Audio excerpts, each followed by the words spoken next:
Real Estate Advantage. And now, here's your host, Dick Barr.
Hello, and welcome back to another episode of Unlocking Lake County with Dick Barr and Kristen Kaufman. Say hello, Kristen. Hello, everybody. Welcome back. And welcome back to the studio, the guy with the shoulders from hell. It's Sly Marinka of Cross Country Mortgage. Hello. Okay, it's been a while. It has. Yeah, hold on. Oh, boy, am I pinning. It's funny, when we did our sound check before the show, it was about good, and I am just pinning that mic really hard. There we go. That's a little bit better. Let's do one more sound check all the way around. Kristen. Hey, everybody. Yeah, you're pinning too. Wow. Okay, let's try that again. Hello. Oh, still going high. One more time. I think you just want to hear me talk at this point. I think so, too. Okay, and Sly, how about you? How about me? Am I pinning as well? Yeah, it's weird. I gotta stop doing that. No, it's not your fault. So when we did the mic checks, Sly. when we did the mic checks before we went on the air, everything was good. Yeah. And then as soon as we switched over to the live program channels, it was not good. Must have been Gary the Ghost. Gary the Ghost. I would do his voice, but I don't remember what it is. It was you? No. Busted. God, I feel like I just found out. Never mind. I can't say it on the air about Santa Claus. No, you can't. No, never mind. No, absolutely. God, you got to give a huge spoiler alert for that. How about that? You know, I see more and more every year like this kind of conversation about giving up on the mystery and mystique of Santa Claus. See more and more people advocating for that. Like, I won't tell my kid that there's no Santa Claus. You see that? Oh, yeah, for sure. I've seen it. I've heard it. I have plenty of people who practice that in my life that I know, where it's like this gray area for them where they feel like they're like lying to their children, and they don't want to build a foundation of like distrust. And so they just kind of find a way to like skate around it. My kids are still little, so we haven't really figured out what we're going to do as far. I didn't grow up with a Santa Claus. We were super religious growing up, and so we didn't have a concept of Santa Claus at all, because it took away from like what my parents felt the meaning of Christmas was for them. And so, I always told myself that when I had kids, I would have a Santa Claus for my children. And we're not really there yet where they would fully get that concept. And so I haven't really figured out how to go about doing that on my end. I would like to ask someone who thinks that it creates this pattern of lying to children if that's how they feel about their parents. Because I don't feel that way. So how about you, Sly? Yeah, I don't either. I mean, it's a fun tradition, and obviously there's other meanings to us as well behind Christmas, but I mean, it's just a fun thing to do, and the kids get a kick out of it Christmas morning. Oh, Santa came, and unfortunately, though, other kids at my kids' schools they're getting to the age now where they're like, wait, what? You still believe in Santa Claus? You know he's not real, right? Oh, you know it's your parents. I'm going to be honest, guys. That was me. It's heartbreaking. I was that kid because I never had Santa Claus, so I was definitely that little buzzkill kid that was like, you realize that, right? The one that I get a bigger kick out of, though, is the Tooth Fairy, because the Tooth Fairy comes all the time, and it's really a creepy concept that some weird, being comes into your child's room in the middle of the night and leaves $1 or $2 or whatever for their teeth as they come out, and And now they have your DNA forever. Correct. Yeah, that one creeps me out a little more. But yeah, the kids will usually tell them it's not true at some point. So until that happens, we're good with it. Well, my kids made it pretty late, I think. I was a second grader when I was told, and I kind of, friends clued me in on it. But I think my kids, 5th, 6th grade, Yeah. and so it is interesting to see kids going so late in their childhood. I think there's a beauty of the mystique and the magic that there's, I think we're in too much of a rush to rush kids out of their innocence way too early. I do Let them agree be with a that. kid. Yeah, imagination. Let them have that imagination, and at some point they'll get it. And until Plus, that it's also time, fun they'll. for the parents. Yeah, absolutely. Yeah, it is. And Because I don't need credit for buying my kids presents. I buy them stuff all the time. I'm a sucker. Yeah, I don't need the credit for Right. that. And it's fun doing the whole Santa spiel. do you do the? Why are we talking about Santa Claus on an April? Why not? Why I know, not? right? It's Yeah. always Christmas in our hearts, right? Yes. I mean, with this beautiful weather we're getting, it's a little bit. Yeah, out maybe of let's stop talking about winter in general. We're going to summon the snow back. Actually, we should take the recording of the show, and then if we, for December, we can just play it, and people won't even know Right. that it's not a live show. Perfect. Speaking of weather, this has been great. Yeah. We're seeing this weather kind of leading to a lot more real estate activity. It kind of just came on us pretty darn quick. How about now, Yeah. Sly? Are you seeing more upticks in the housing starts? We are, absolutely. We've seen quite a few new contracts coming in because I believe in part the weather. I mean, houses just look nicer. The grass is greener. The flowers are blooming. I mean, everything just looks nicer. And I think people realize, hey, summer's coming. School's going to be out. We got to figure out something now to be ready for next year. So, yeah, absolutely. I think it helps. Yeah, there's a big thing. So every year what we do is we put out, and we started in the midsummer, we put out a notice to our network, and we market it as well, where we'll come and take photos and videos of your exteriors while the beautiful foliage is still Genius. out. The greens are the grasses are always green. And what we do is we say, if you're going to sell anywhere between end of October and maybe beginning of May, it's nice to have your home look perfect for the summer. And then especially when you're competing against other homes that have these drab, snow scenes and, the lighting. barren trees and the cold lighting from the clouds. Yes. Yep. And one person asked, well, won't it look like it's an old listing because it's got beautiful weather in the photo? And I said, and actually, I never thought of looking at it that way. But no, it actually, because it stands out so much, we don't see any of that effect at all. And I think that's just thinking too much like a real estate agent, right? Because I think that the consumers just see it and go, ooh, pretty, that looks really nice. And they see the potential of it. I think that real estate agents would think that, like, ooh, if that's an old photo, that must be an old listing. I wonder what's going on with that, 'cause that's how our minds work. Yeah, no, absolutely. I think we are kind of over analytical for our to our own detriment sometimes. We kind of overanalyze everything. But there's a reality like this. The real estate business it's part science, it's part art. It's part imagination and creativity, and it's part, a master's in physics to try to figure out all the probabilities and numbers. Every small little something has a percent effect of something, either to the positive or to the negative. So obviously we try to get as many pluses on our side as possible to generate the best outcome for the buyers and sellers. Yeah, I find that this business requires an equal level of passion and an analytical mind. Like, you have to be super passionate and involved in it to really enjoy it, but also distance enough to not feel personally responsible for each of these clients' emotions, especially in tougher selling situations, which is what we're going to be discussing today. Yeah, that's right. We have a full segment on navigating rough waters in real estate. And what that means is not every real estate situation is going to be a positive one. There are scenarios where there's divorce, there's death, there's foreclosure, eviction, short sales. So we're going to go into a little bit of what you need to do to prepare for that if you find yourself in those situations. And you need to know that you're not alone. People have gone through this before, and they'll go through it again.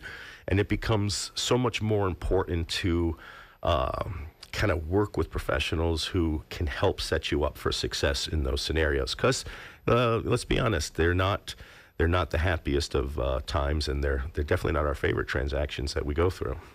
But, we have the skills, and we usually provide soft landings. I don't mean we as me and Kristen personally. I mean we as real estate professionals in general. I was going to say, if I could be honest, I think all of my favorite transactions so far have been my divorce listings. Really? Yeah, because I really enjoy being able to pour like my compassion into my work, and in divorce listings it requires a lot of compassion and communication and patience, and I mean communication is just one of my stronger suits, so I really enjoy them, obviously not in a way where I'm enjoying that they're going through this, but I enjoy being able to help the transaction along in a way that is going to be beneficial for everyone involved. And maybe that's just the child of divorce in me talking. But I enjoy being able to help people navigate through that. Yeah, I mean, that makes complete sense. You've got you're very adept at being able to guide people, assist people, help people. I see that in your day-to-day, and I see that in your transactional work. So it makes sense that you would enjoy situations where you're the shining light or the silver lining in what would otherwise be a miserable, kind of dismal situation. Or at least just the peacekeeper. Yeah. Yeah, absolutely. It's a big part of that. But we're going to get talking about that at the top of the next hour, and we'll go into a lot more details. But before we get there, we'll be going over the this week's Market Minute. Sly is going to have his Mortgage Minute after the first half hour. We're going to do another episode of Mythbusters Real Estate Edition, and then we'll top the next hour with Navigating Rough Waters, what you need to know to survive the less than happy real estate circumstances. And I always do that. I get my thing all lined up, ready to go. I'm going to pop it, and then all of a sudden, boop, I don't have my levels up. Here we go. Stay on top of the market with Dick Barr's Market Minute. Dick Barr's Market Minute. And welcome back. This is Dick Barr, managing broker with the Dick Barr Group at Village Realty, here with this week's Market Minute. And we are now fully into spring market mode, but you would never know it by looking at the available inventory, which is a great opportunity for sellers and is creating kind of hectic dilemma for buyers. Buyers finding themselves in multiple bidding situations time and time again. And we're going to kind of go over why and where the best opportunities are for buyers and where the best opportunities are for sellers. So the entire region of Northwest Lake County now has only 122 active listings. This week, 28 new listings hit market compared to 60 last week, a drop by about half. Under contract in the past 7 days, this week 68, 50% up from the prior week of only 41. And under contract in the past 30 days, there's been 173, which is another sharp increase from last month where there was only 117. Days on market is a staggeringly low, only 19 days with only a 0.6 month supply of properties. Wow. Yes. The lowest price sold in the past 30 days was $30,000, and the highest was $1.295 million. The highest active is still $4.5 million, but the median sales price in Northwest Lake County is $333,000. Now heading over to Antioch, where Antioch, again, cornering the market with active listings at 33, represents about 30% of the entire region. New listings this week, only 4, down from 9 last week. 9 properties have gone under contract in the past 7 days, up significantly from the prior week where there was only 3. There are 35 homes have gone under contract in the past 30 days, about double of last month where there was only 18. Days on market average, 24, with a 1.1 month supply of inventory.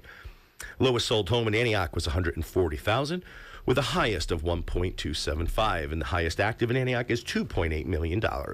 Median home sale in the past 30 days was $275,000.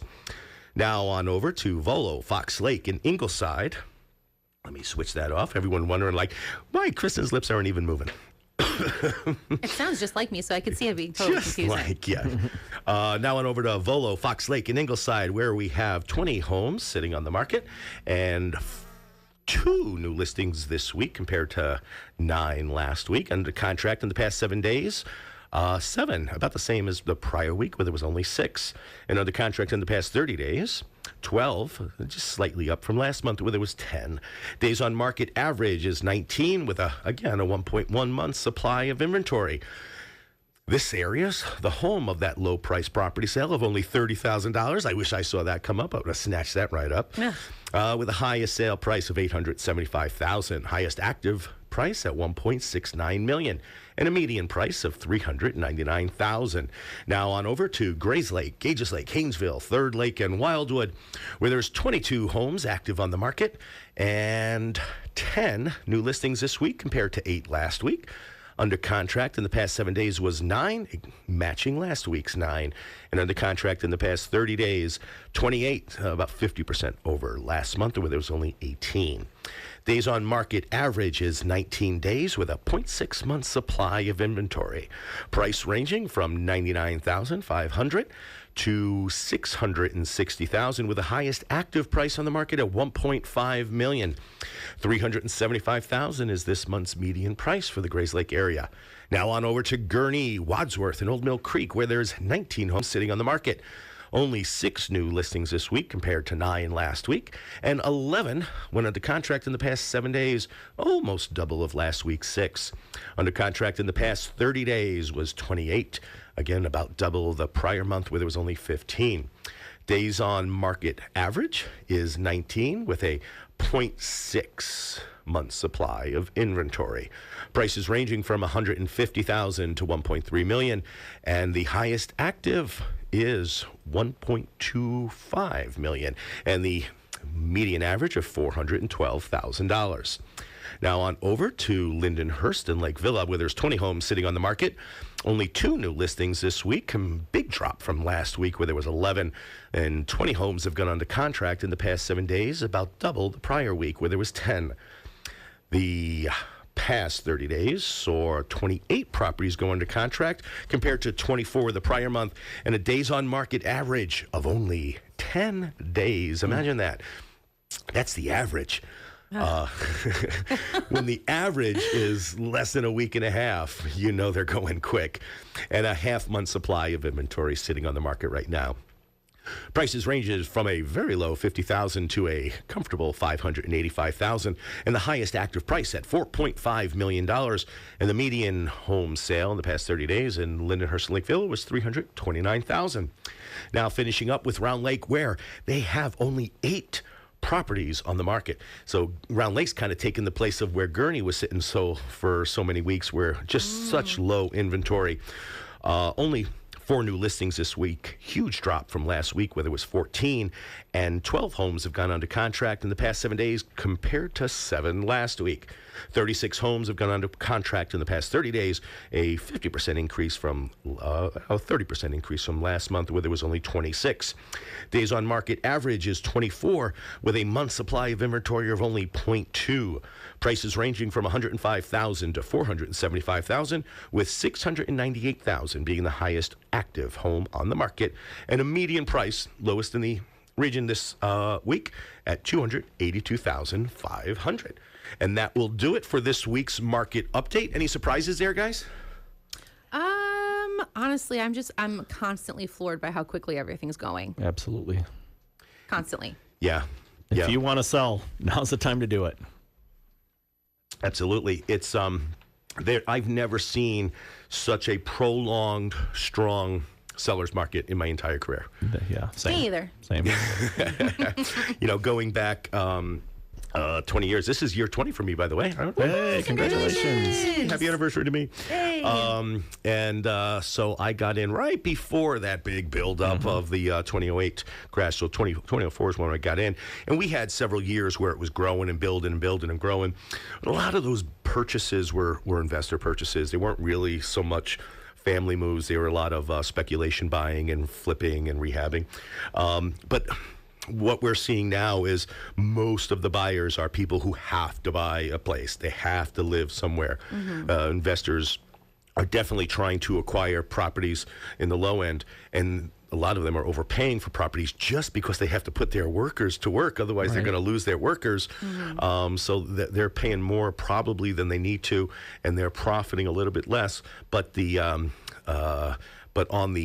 the meat of the market, where most of the transactions are happening, it's all just everyday buyers and sellers.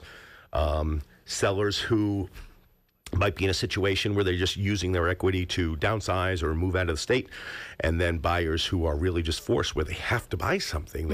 They have to live somewhere, and a lot of those we're seeing coming from out of the area. We're seeing a lot of New York, California, downtown Chicago is sending a lot of, I was going to say they're refugees. I didn't mean that to be a sarcastic joke. I just kind of mean I'm a refugee out of Chicago, relocating where, the air is cleaner, the smells are nicer, and the public's friendlier. Yeah, I have actually talked to two Chicago residents this week. One of them is planning on moving up to the suburbs to try and find a better school district for their child because CPS is just so overloaded and their child has special needs and needs more one-on-one services.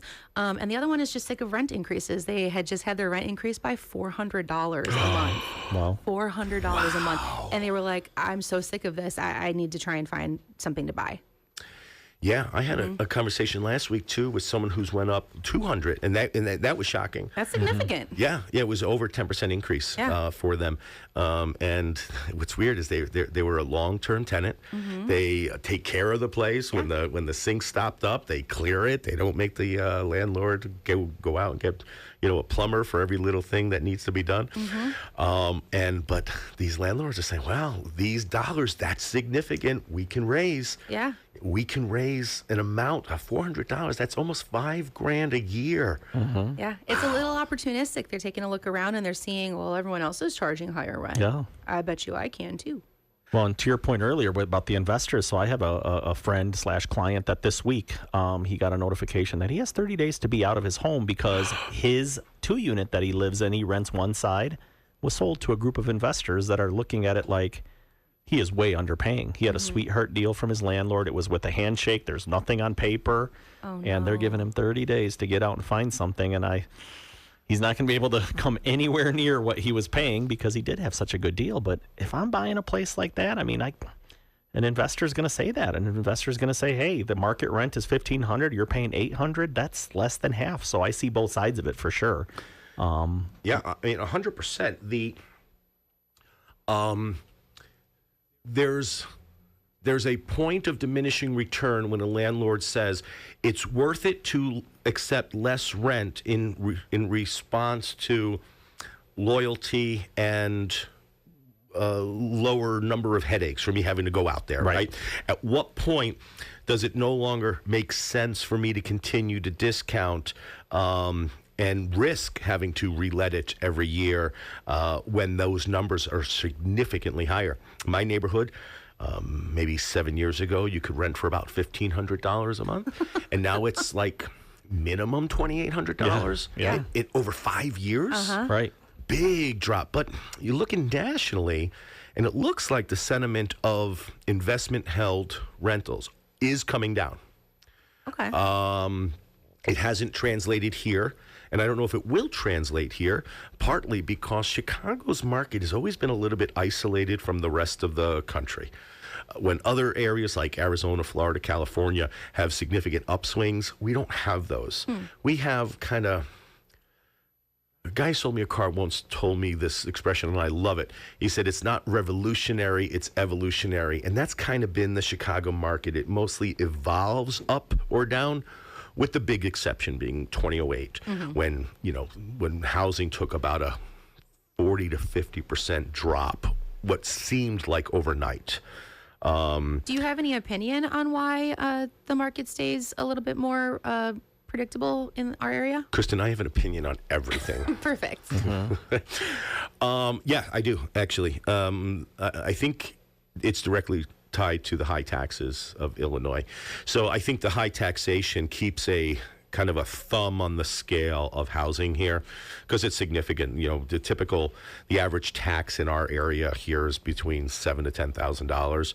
Up by Sly, it's probably $12,000 to $16,000. That takes a lot of buying power out. So to maintain competition and competitive, our prices are lower. So therefore, when there's significant percentage increases and decreases, they're going to be by default lower because such a large portion of that monthly payment's going to taxation. What do you think?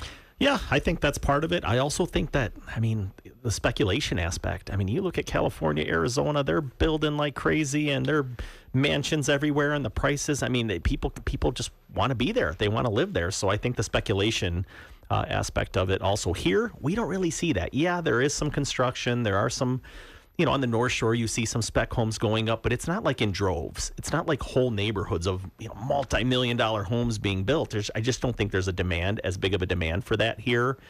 So we're a little bit isolated, but yeah, places like Florida, I mean, where, you know, people moved like crazy. I mean, the prices, they have these shoot way up and then they come back down into reality. I mean, it's just life. That makes a lot of sense. You know, did you know Lake County is the richest county in the country? No, really. I've read that before, yeah. Yeah, which surprises me because you would think it's a county out in, you know, Hollywood or Silicon Valley. But yeah, Lake County is the richest county. And that's clearly all coming out of Fox Lake. Absolutely. All that wealth is right out of Fox Well, Lake. it's all that bar business money. Yeah.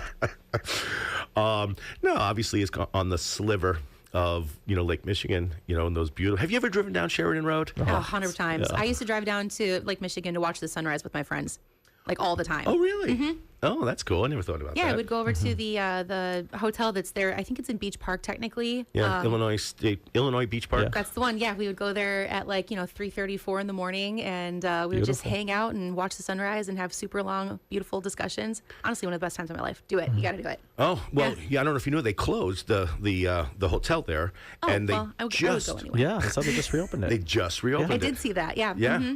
Yeah, it'd be interesting to see because that's actually owned by the state. Yeah, the hotel itself is state-owned, but it's operated by an operator. I don't know who the new operator is. I read somewhere that that's actually the only hotel that's on Lake Michigan in Illinois.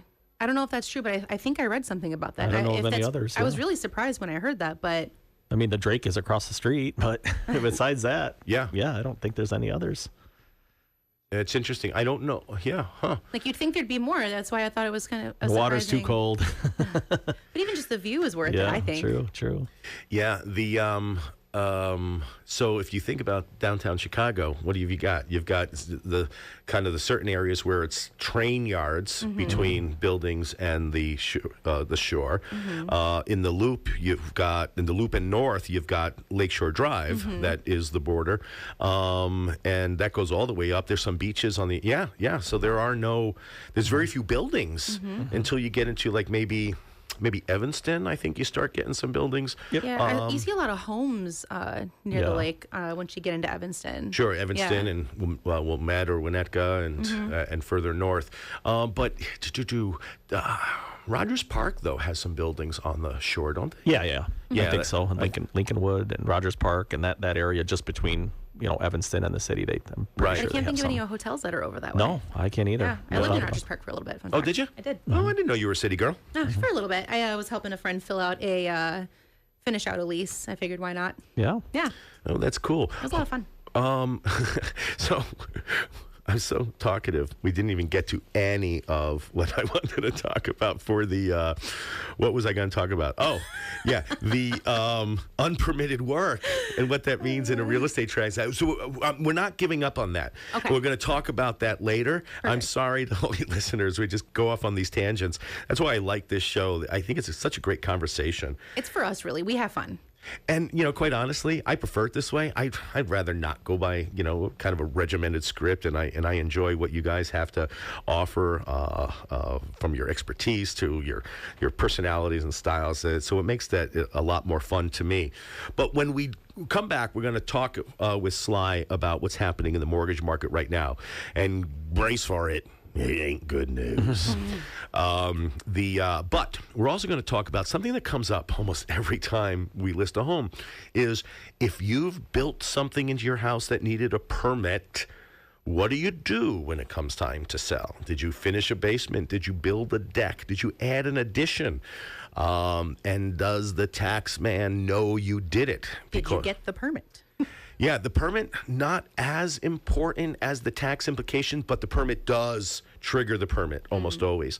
So we're going to talk about a couple things. Number one, if you didn't do it permitted and the tax assessor doesn't know about it, what can you do to save yourself?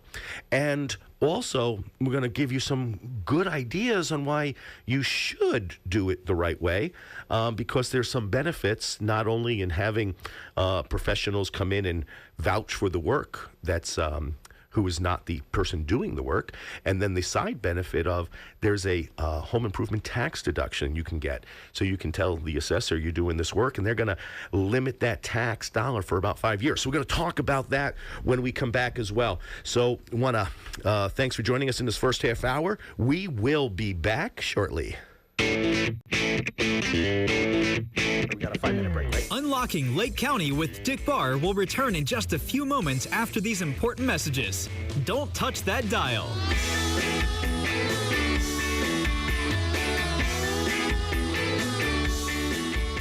Is your 98.3. 98.3. The Life. St. Gilbert's Catholic Church in Grays Lake reminds the class of 2024.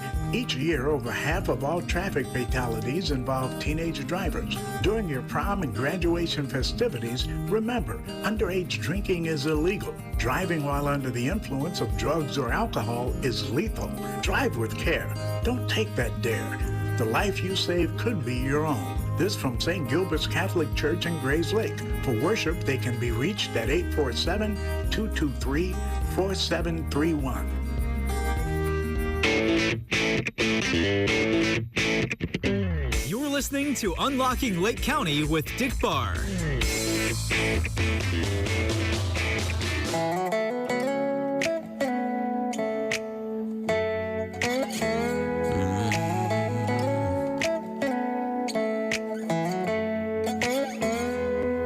This is perfect.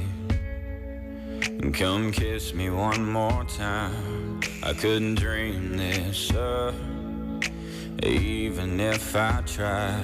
You and me in this moment feels like magic, don't it? I'm right where I wanna be. Everybody's talking about heaven like they just can't wait to go. Saying how it's gonna be so good, so beautiful. Lying next to you, in this bed with you, I ain't convinced. Cause I don't know how heaven could be better than this. I swear you're an angel sent to this world. What did I do right to deserve you, girl?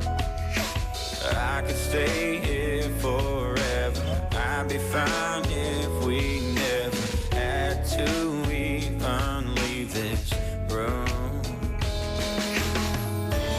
Everybody's talking about heaven like they just can't wait to go. They're saying how it's gonna be so good, so beautiful. Lying next to you, in this bed with you, I ain't convinced. I don't know how heaven could be better than this. Could be better than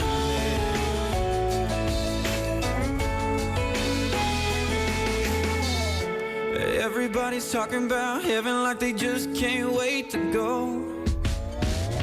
Saying how it's gonna be so good, so beautiful. Lying next to you, in this bed with you, I ain't convinced. Cause I don't know how heaven could be better than this. Could be better than this. I swear this is perfect. Come kiss me one more time. Open Off Auction Service in Round Lake reminds you to raise your awareness of the importance of being proactive in the fight against cancer. Due to improvements in detection, treatment, and public awareness, deaths due to lung, colon, breast, and prostate cancers are being reduced.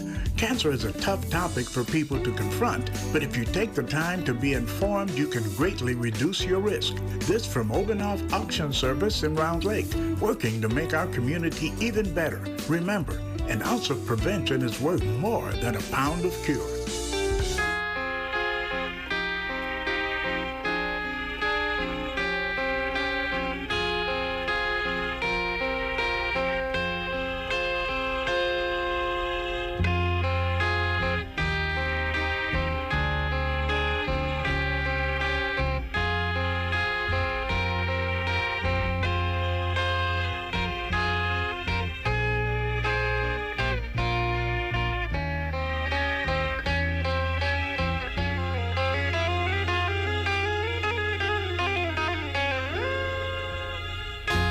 Every time that I look in the mirror, all these lines in my face getting clearer.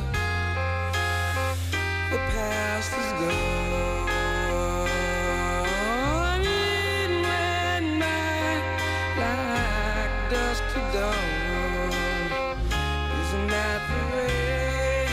Everybody's got the dues in life to pay.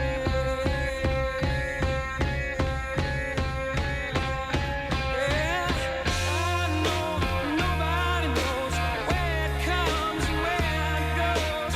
I know that everybody sins. You got to lose to know how to win.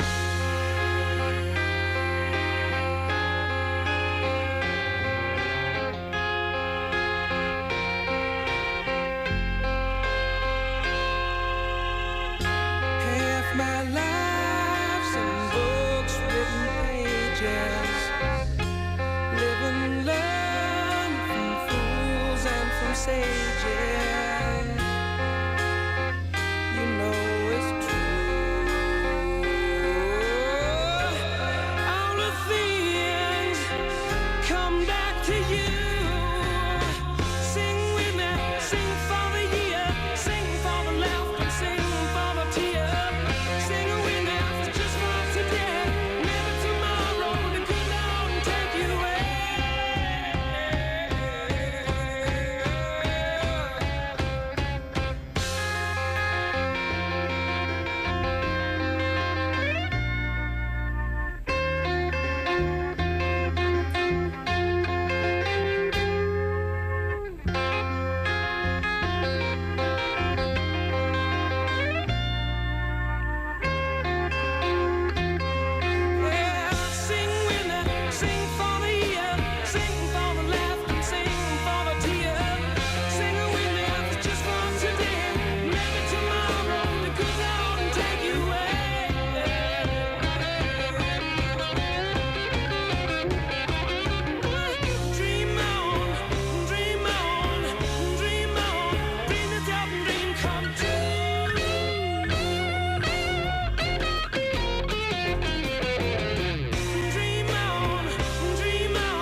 98.3. The St. Life. Gilbert's Catholic Church in Grays Lake reminds the class of 2024. Each year, over half of all traffic fatalities involve teenage drivers. During your prom and graduation festivities, remember, underage drinking is illegal. Driving while under the influence of drugs or alcohol is lethal. Drive with care. Don't take that dare. The life you save could be your own. This from St. Gilbert's Catholic Church in Grays Lake. For worship, they can be reached at 847-223-4731. Welcome back to Unlocking Lake County with your host, Dick Barr.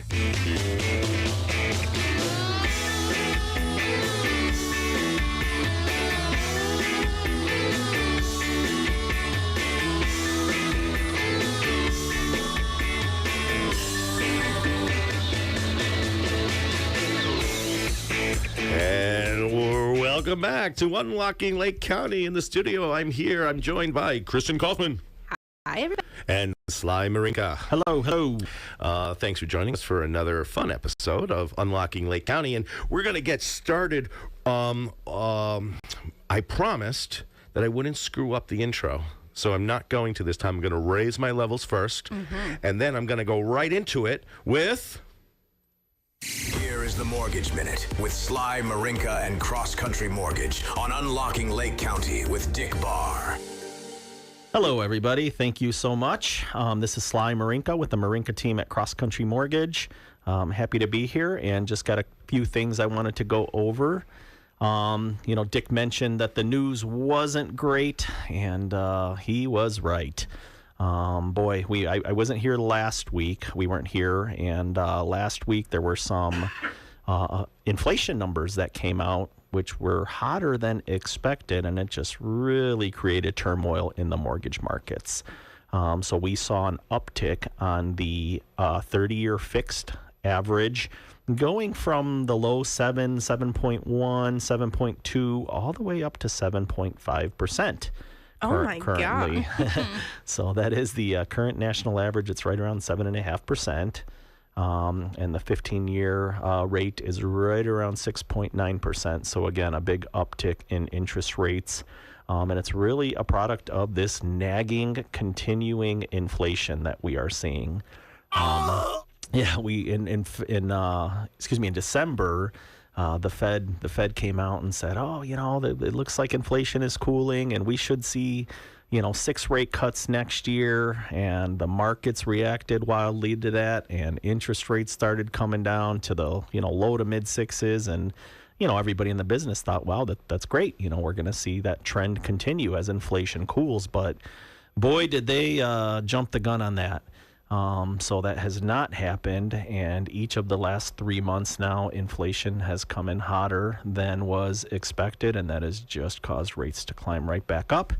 And so one of the things that mortgage rates, one of the benchmarks that mortgage rates kind of follow is the 10-year U.S. Treasury yield, and that has climbed significantly as well. It's back up to close to 4.6% for a 10-year Treasury.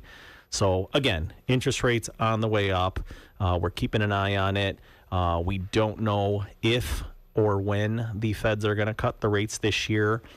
Just this month, Chairman Powell, in his speech, said that they are unsure. They are unsure what's going to happen with interest rates. So I guess it's just buckle up and hold on.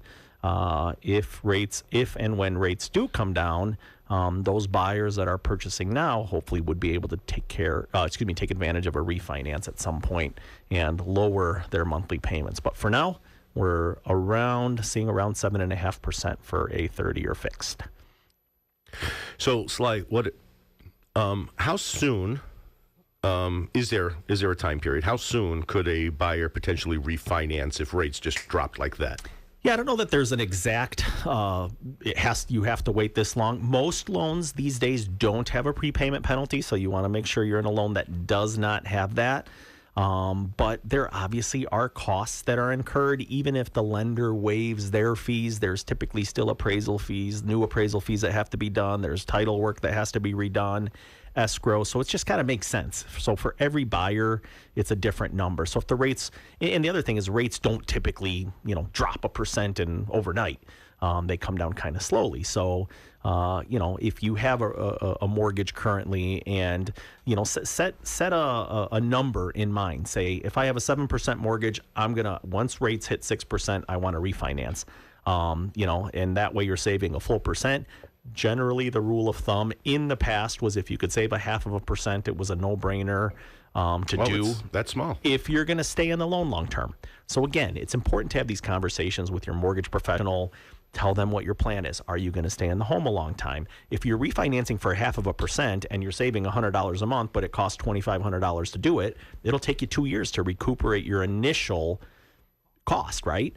So, if your plan isn't to stay in the home for 2 years, maybe not a great idea to refinance right now. Also, if the trend is rates continue to go down, maybe you don't want to do it twice. Maybe you wait a little bit and get, so have a target in mind. Have a target of what you want to save. And once it kind of keep in touch with your mortgage professional, keep an eye on the trends.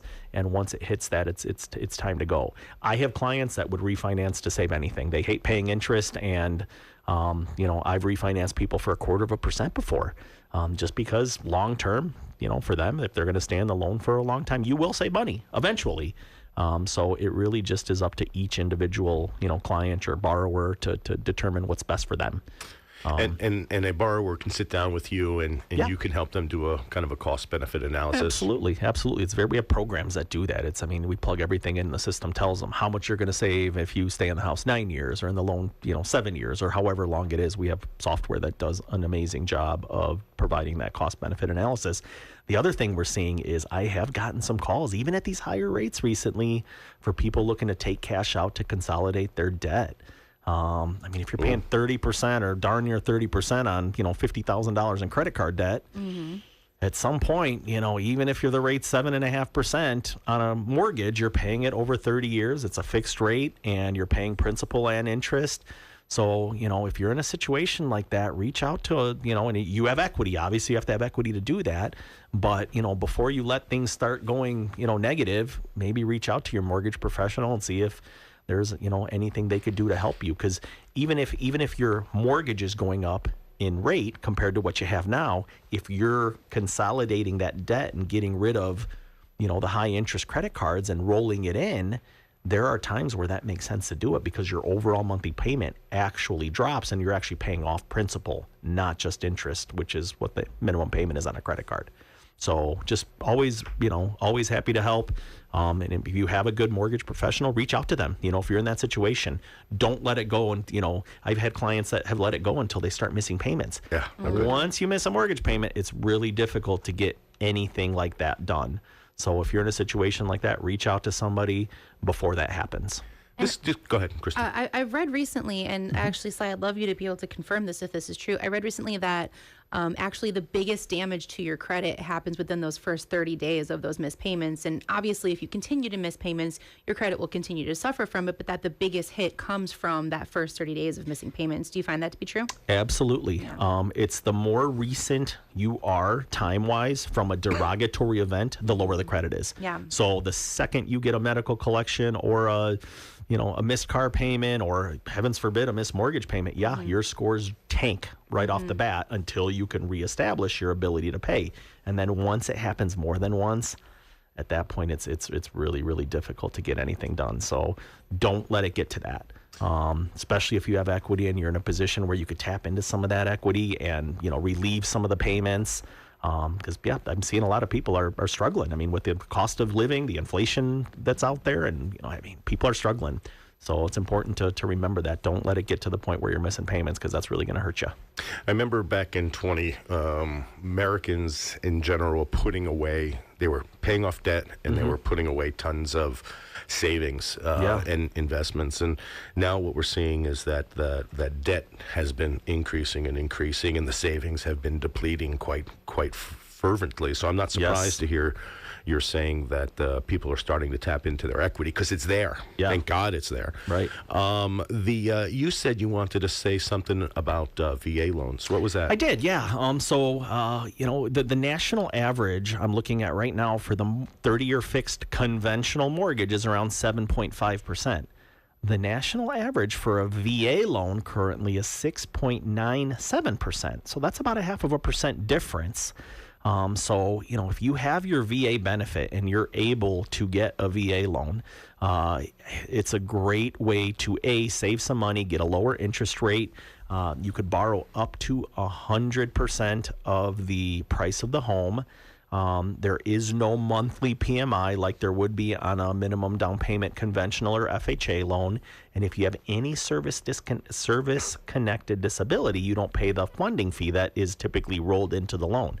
So VA is a tremendous program. We have lots of people that are moving into the area from all over the country that have the VA benefits. We help them all the time. So it is important to work with a local lender.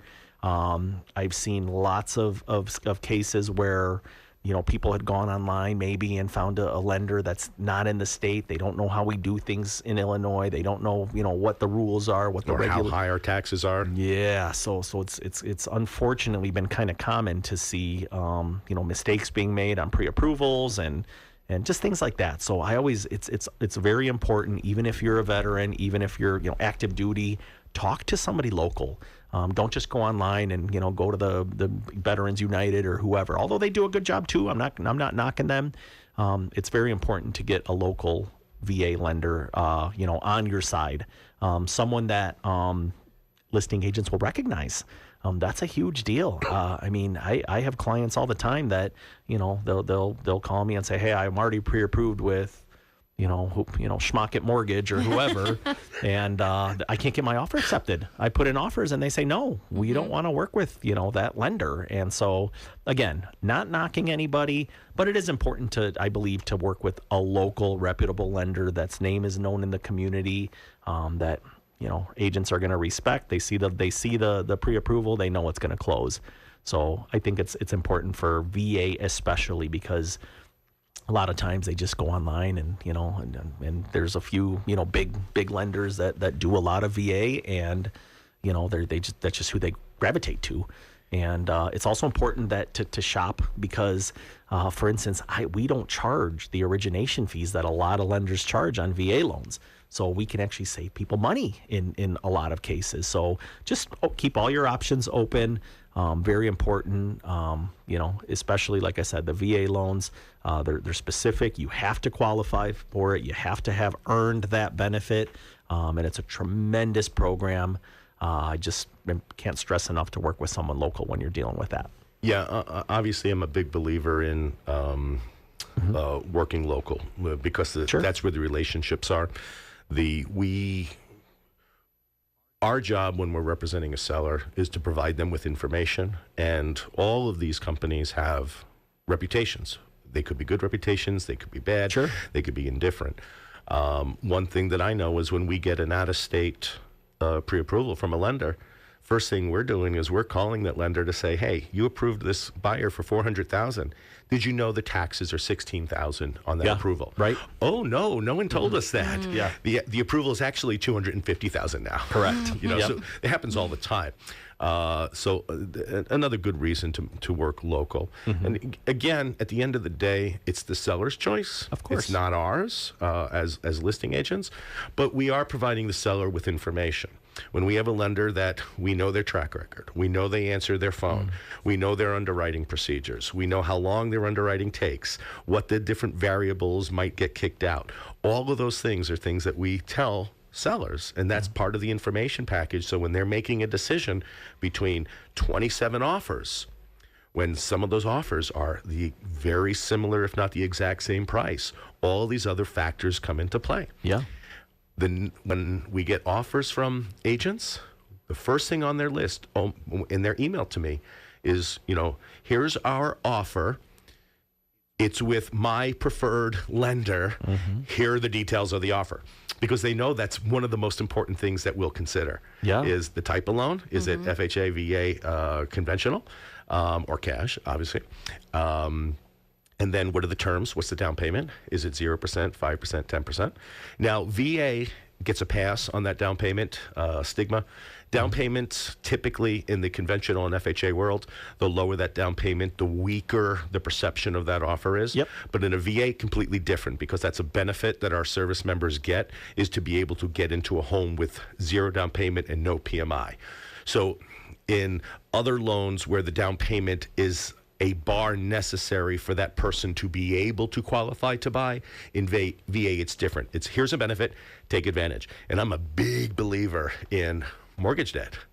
As a person, not as a seller, of course, we love cash offers, but as a buyer, mortgages are your friends. It's very, even at 7%, it's very cheap money. Yeah. Compared to historically. Right.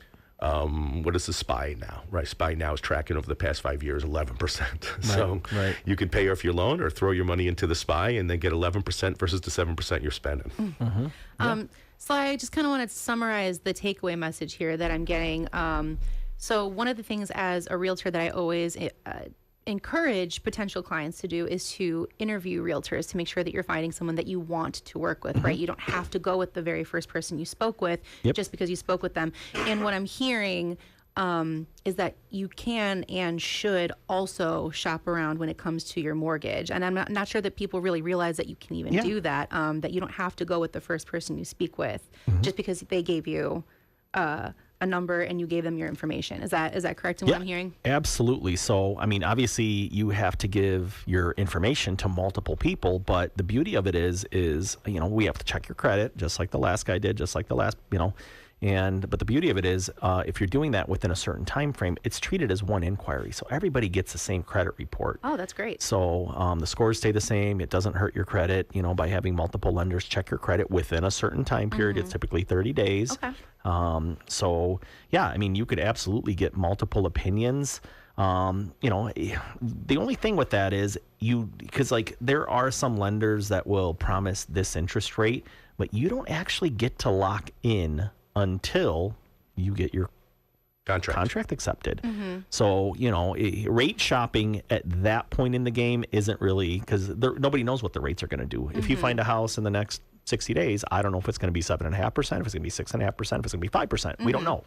But, so rate shopping at this stage, I don't think is a great idea, just because it's once you get the contract accepted, that's when, if you want to shop around, obviously go online, look at what the average is. If you're below the average, you're getting a good deal. If you're above the average, shop around, no problem. But yeah, I definitely, if you're not happy with the pre-approval you got initially, or if you just did go online and, fill out a form, and you'll know pretty quick if if your offers are, oh, well, we don't like the lender you're working with. We don't know them. We've never heard of them. Things like that. I mean, we get that all the time. And then they switch over. And so, yeah, you can absolutely, get multiple pre-approvals done. I've had it before where people say, oh, no, you only qualify for this amount. And then we look at the numbers like, oh, no, you qualify for a little more. But we've also had it. And just recently I had one where exactly what Dick said. They told this guy he qualified for whatever he wanted. I think it was around $450,000. And then I ran the numbers and I'm like, there is no way. $450,000. He did not qualify for that. And I just don't think they looked at the total picture. What are some questions that mortgage shoppers, I'm just going to call them, should be asking their mortgage professionals from like an interviewing them for the position to represent them standpoint? Like, what are some questions that they can ask to avoid surprises on closing day? Well, absolutely. At the very beginning, how thorough are you doing the pre-approval? If they just ask you how much money do you make and you tell them and they just run with that, that's not a thorough pre-approval. Okay. You absolutely want to work with a lender that's going to do the heavy lifting up front. They're going to actually get your either income documents, if you don't send them your income documents, they're going to electronically verify your income. You want to have conversations about the different loan programs. I can't tell you how many times people are like, oh, yeah, I'm approved. Well, for what type of loan? Well, I don't know. You just said I could go up to this amount. Well, is it FHA? Is it conventional? Is it VA? Is it, so important questions to ask is basically on my pre-approval, how certain are you that this is good? Did you verify my income? Did you verify, everything that you need to verify to make sure this goes through? B, did you run my file through automated underwriting? Yep. Ooh, okay, that's a great one. So every lender has to do it the same. FHA is the same at Cross Country Mortgage as it is at Guaranteed Rate, as it is at Chase Bank, as it is at Better. It's the same everywhere. Okay. So we all use the same program to approve our loans. The more accurate the information I enter into that program, the more likely I will get accurate results. And if the system says yes here, it's going to say yes everywhere else. So important that the lenders take that extra step to making sure that they were able to get an approved eligible. Or there's also Freddie Mac that has their own system that we run things through. So just very important to be as thorough up front as a lender. So make sure your lender's doing that.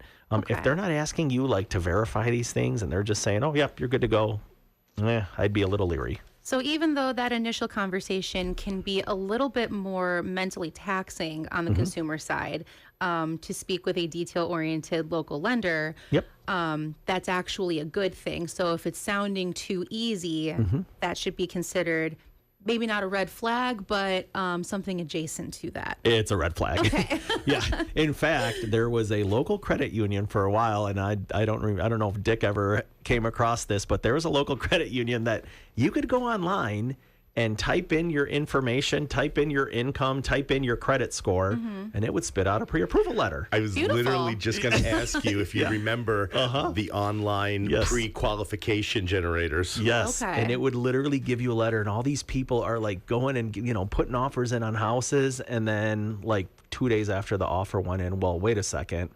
Nobody ever verified this. You said your credit score was this. It's actually this. Nobody ever, you didn't put in there that your income is commission and you've only been on your job for a year. And so there's so many quirky things and so many rules and regulations. And, again, it's just super important to work with a good local lender that knows what they're doing, that's doing the heavy lifting up front to make sure that you are going to close.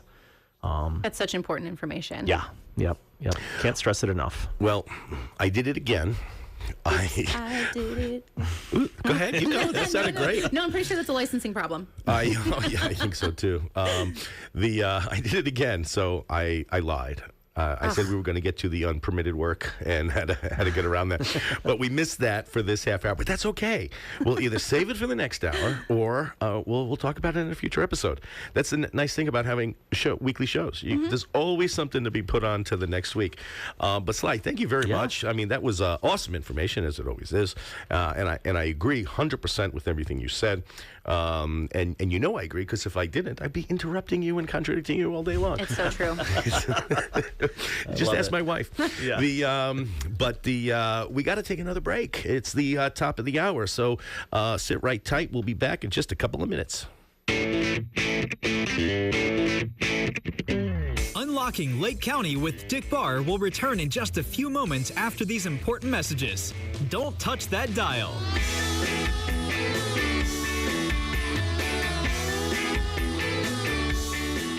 The Life.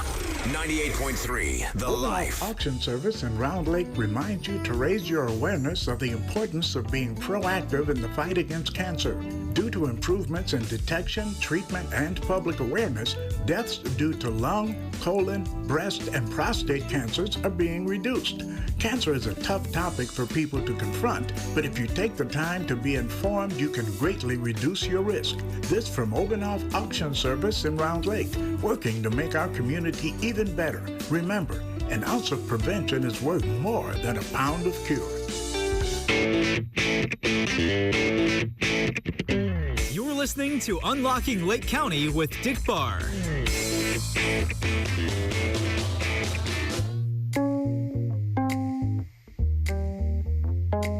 You made plans and I made problems. We were sleeping back to back. We knew this thing wasn't built to last. Yeah, good on paper, picture perfect. Chase the high too far too fast. Picket white fence but we painted black. And I wish you would hurt me harder than I hurt you. And I wish you wouldn't wait for me, but you always do. I've been hoping somebody loves you in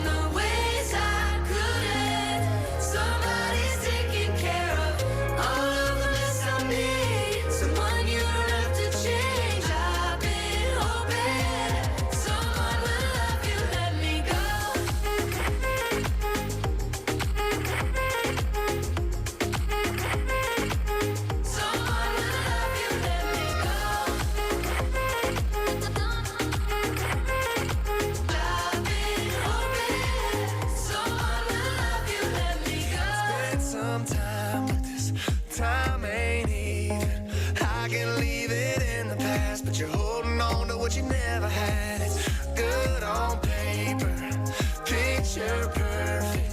Chase the high too far too fast. Picking white fence, but we paint it black. And I wish that you would hurt me harder than I hurt you. And I wish you wouldn't wait for me, but you always do. I've been hoping somebody loves you in the ways I couldn't. Somebody's taking care of all of the mess I made. Someone you don't have to change. I've been hoping someone will love you, let me go.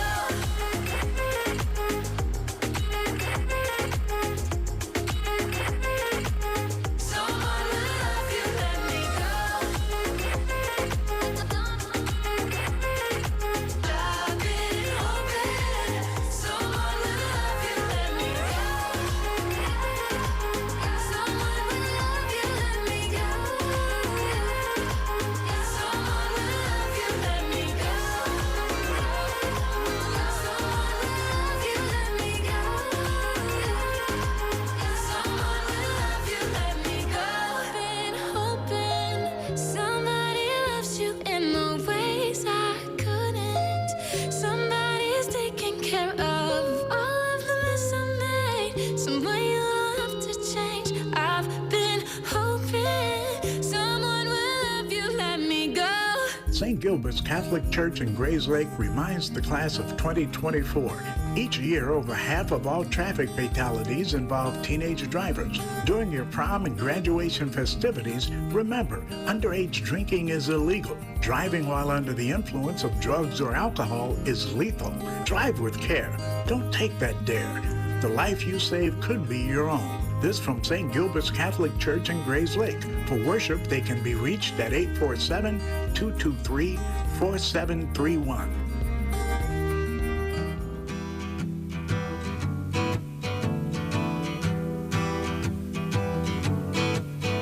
On the first part of the journey, I was looking at all the life. There were plants and birds and rocks and things. There was sand and hills and rain. The first thing I met was a fly with a buzz and the sky with no clouds. The heat was hot and the ground was dry, but the air was full of sound. I've been through the desert on a horse with no name. It felt good to be out of the rain. In the desert, you can't remember your name, 'cause there ain't no one for to give you no pain. La, la, la, la, la, la, la, la, la. La, la, la, la, la, la, la. After 2 days in the desert sun, my skin began to turn red. After 3 days in the desert fun, I was looking at a riverbed. And the story it told of a river that flowed made me sad to think it was dead. You see, I've been through the desert on a horse with no name. It felt good to be out of the rain. In the desert, you can't remember your name, 'cause there ain't no one for to give you no pain. La, la, la, la, la, la, la, la, la, la, la. La, la, la, la, la, la, la, la, la.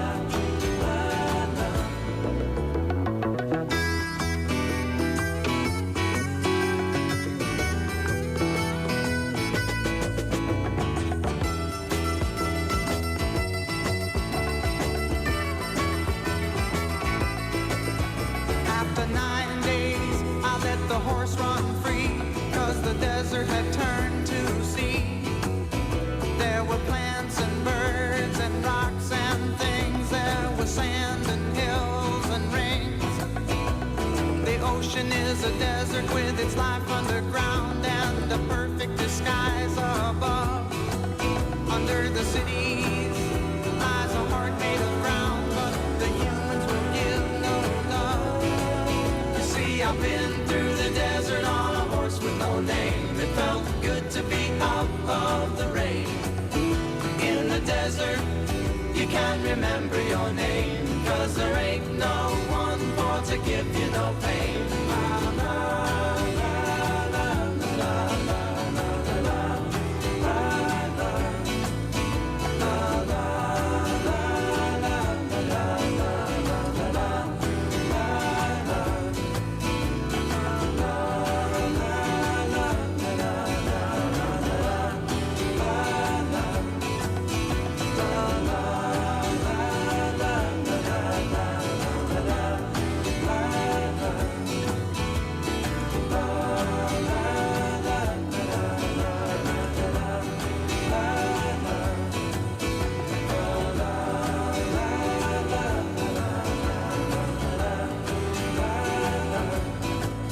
Welcome back to Unlocking Lake County with your host, Dick Barr.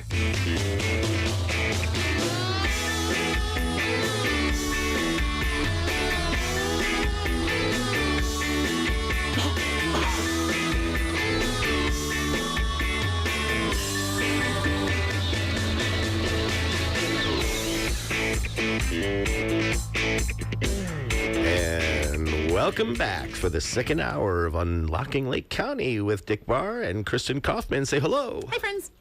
And Sly Marinka. Hello, hello. Sly, as usual, that was some of the most informative 15 minutes. That took 30, actually. Yeah. But I'm grateful, actually. I promise, I will get to, at some point this week or next week, discussing what to do if you've done some work in your house and you didn't get permits and the tax assessor doesn't know about it, what that means for you if you don't disclose it, what the penalties can be, and how quite simple it is to get around the problem with just some disclosure. Also talk about the benefits of going through the full process for a check on quality, and also for being able to defer the taxes on the increase for quite some time. I think the state law in Illinois is 5 years. But as promised, boy, that was a pop.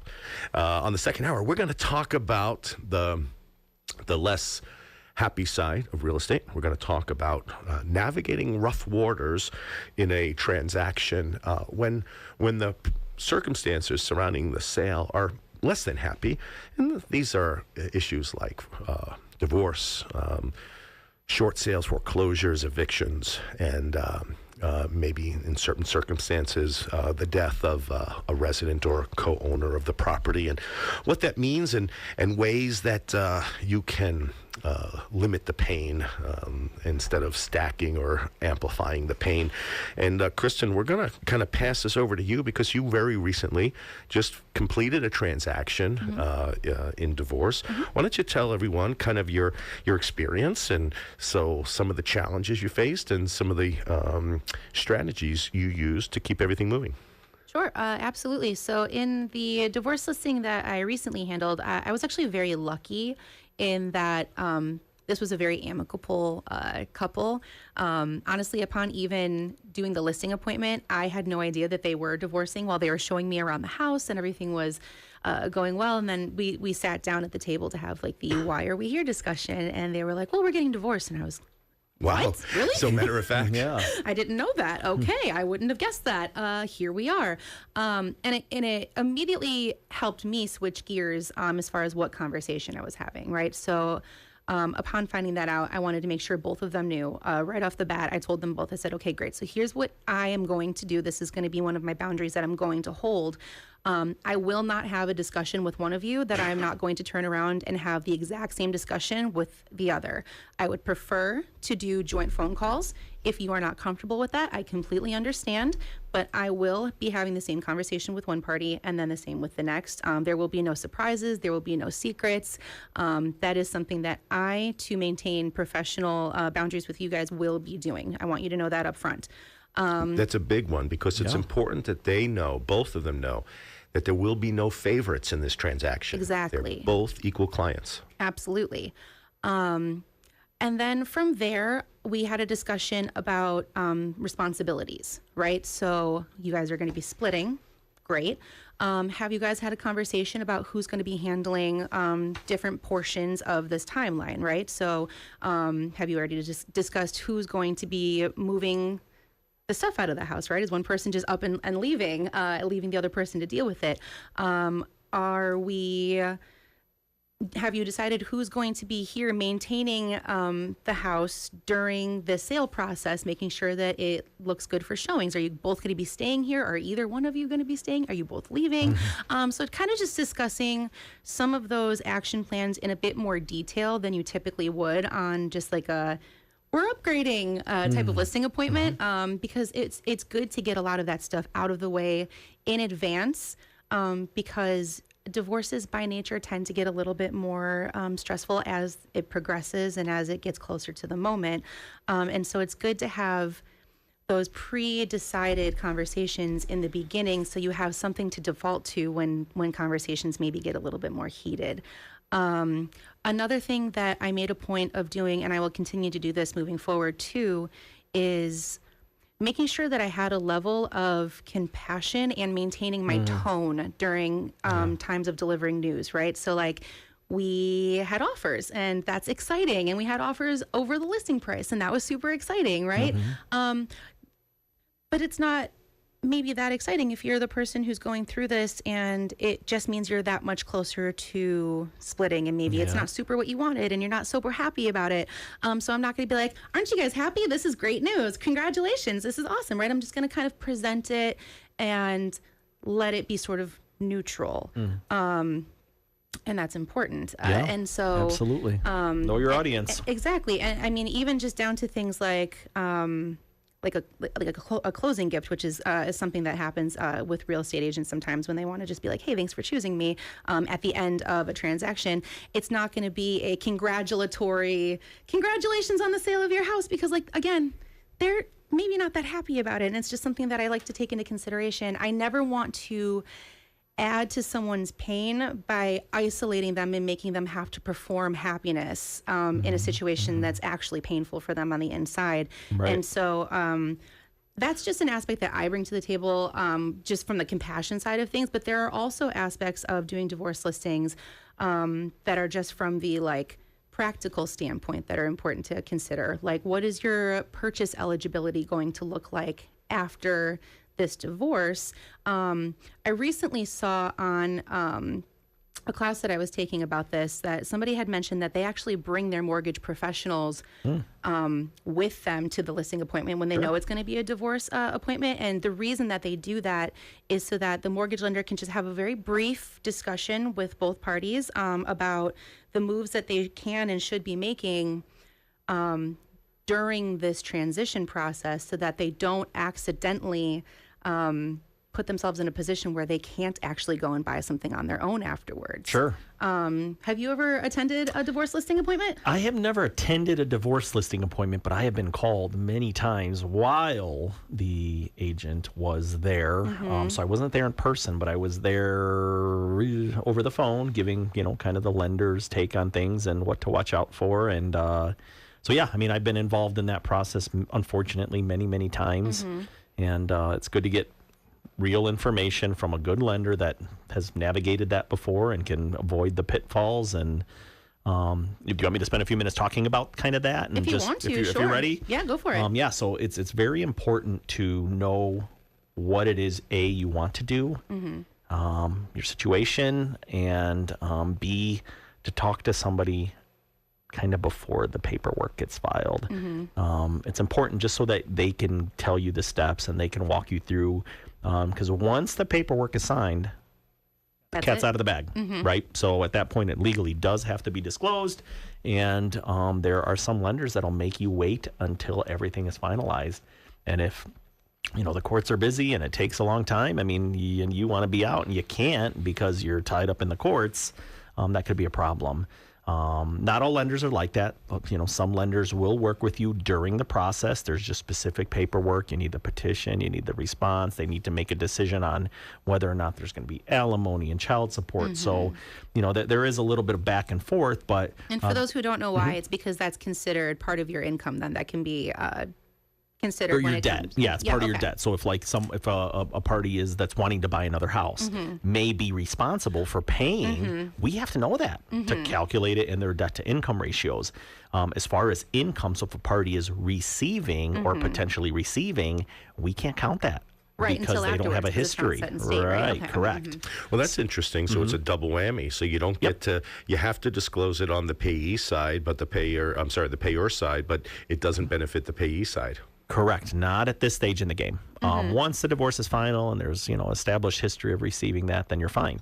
But, we've had cases, and I've seen cases where, they want to be out, they want to buy their own home, and as long as they qualify and we know where they're at in the situation, you're good to go. And if you haven't filed paperwork yet, that's something that legally you're not divorced. You're not legally separated. Who's to say that you aren't going to get back together down the road or whatnot? So from a lending standpoint, it's just important to have that conversation up front before the paperwork is filed, just so you know what your options are. And if someone wants to stay in the home, what that looks like. Yeah, I was actually going to bring that up too. Yeah. I saw a situation once where the divorcing parties had decided that the home was going to be gifted to one of the spouses. Yep. And the plan was to divorce, and then the person who was staying in the house was going to refinance that house to get their now ex-partner off of the loan and to assume that loan themselves and have it just be entirely theirs. And then they got to that point and they didn't qualify to do that. So even though they were divorced and they were separated, they were still financially married, and they couldn't really get out of that. And so they were like, well, what are we left with doing then? I mean, I guess, am I going to have to just keep paying on this house that I don't live in anymore? Because I don't want my credit to be affected by it, by not paying it. And so it can get really messy. And I know that this is a message that we repeat over and over, and you're probably so sick of hearing it, but it's so true. Have these conversations as early as possible. Bring a real estate professional in, bring a mortgage professional in, have those conversations. Even if you're not sure that you're ready to move forward, we can provide you with those options and that insight and sort of warn you about the things that could happen so that you can make an informed decision. And that's such an important thing, both at our office and I'm sure at yours, is just making sure that the people we talk to, whether or not you end up working with us, is that you are making informed decisions. We care so deeply about that, One of just for the good of people. Things that would just... It bothers me when you're online and you're in these national groups where people are just discussing, hey, what should I do if this? What's your advice if I do this? They're asking professionally or legal questions from a group of strangers living in different states with different rules. And they're getting this advice that, oh, you need to be the first to file. Get on top of this. And they're giving these people advice that you don't even know if the laws are the same in the states where the advice is being asked versus where it's being given. And there are circumstances where there's certain benefits to, one person initiating versus another. And, some of that information winds up being contradictory. And that's why it's important. That's why Kristen's talking about why it's important to have the conversations first before you jump off that ledge. Make sure you know that the depth of the water you're diving into is deep enough to withstand your dive. But talking to your lawyer is very good in the beginning, talking to a real estate professional and talking to a mortgage professional. So you have all those answers. So when you make that decision, you're not putting yourself in peril. I don't want to focus all on divorce because I think there's quite a bit to talk about. And I think we should probably do an entire show where maybe we'll also invite in an attorney who can give the legal aspects and the obligations and responsibilities as well. I'd love that. But let's talk about probably even more sad in the circumstances of death, the death of an owner and loan borrower on a home. We had a situation just a few years ago when my father passed, and the mortgage was in his name, and then questions arose about, well, we want to keep the house, so what are our options? Do we refinance it? Do we buy it from the estate? Do we just keep making the payments to the lender? And does the lender have an obligation to honor those payments? So Sly, do you have any inside knowledge? Because you're on the loan origination side. But do you have any inside knowledge to how is a bank going to handle, my father passed, now we want to keep the home. We went a certain route that worked for us, but, for those listening, what are some of their options? Yeah, so I am definitely not on that side of the lending world. The only experience I have with that is from past clients that have reached out in that sort of situation. And recently, two of my oldest friends, their two brothers, both of their parents passed within about 4 months of each other. And they were left with a house, and they were left with a mortgage at 3%. And I mean, Say nice. It's a silver lining. but it's like really like, so he calls me and he's like, what do I do? And I'm like, well, obviously reach out to the lender, let them know what happened. You obviously want to try to keep that loan if at all possible so that you're not taking the current 7% interest rate or whatever. And he did. He reached out to the lender, and they wanted some paperwork to show that both parties on the loan were deceased. And so he sent that in, and they let him keep it. They basically just got his information. They didn't put the loan in his name, but they got his information as the party that's responsible for that payment. And I don't know if that happens every time, but in that case, he was able to keep it. So what's interesting is that every loan that at least written in the past 20 years that I know of, probably predates it, has an alienation clause that if title to the property transfers, the bank has the right to call the loan due. And in the event of a death, the bank could activate the alienation or the acceleration clause to demand payment. Now, in our experience, we reached out to the lender, and their advice was just keep making the payments. We don't care. Yeah. Right. It was a big lender. Yeah, Dick, and that was the same with these guys. They just, same thing. They said, keep making the payments. We're good. We just wanted your information as the person who's going to be responsible going forward. So if something goes wrong, we know who to contact. Right. That's kind of what it was. Yep, almost like a notice provision, a change of notice. Yep. But a lender is not obligated to honor that. So be careful when you hear us talk about this scenario. A good outcome. Right. A lot of loans are resold. Well, almost all loans are resold on the secondary market. And there are servicing companies, some big, some small. Some of them are, especially some of the more small ones, have a real keen eye to how to maximize their investment. And if they're have you paying on a 2.5-3% mortgage, and they know that the value of that for resale purposes and is higher, or they know they can get the property from you, it's not out of the question that they can force you to have to refinance. And if you're not able to refinance, they can take the property, especially if there's a high amount of equity in it. So, and this might become a question that you would ask an attorney is, what happens? Am I giving up any rights by calling the bank and telling them this is what happened? The borrower has deceased, and if you ask them what your rights are to the lender, they're not obligated to give you an answer that's in your best interest there, because they don't represent you. You're a customer of theirs. And so just be careful. It's another situation where if you have an attorney representing the estate or representing your family in this situation, see what their advice is. Obviously, if the rates are 3% and you don't want your 7%, you're going to try and maintain that the best you can.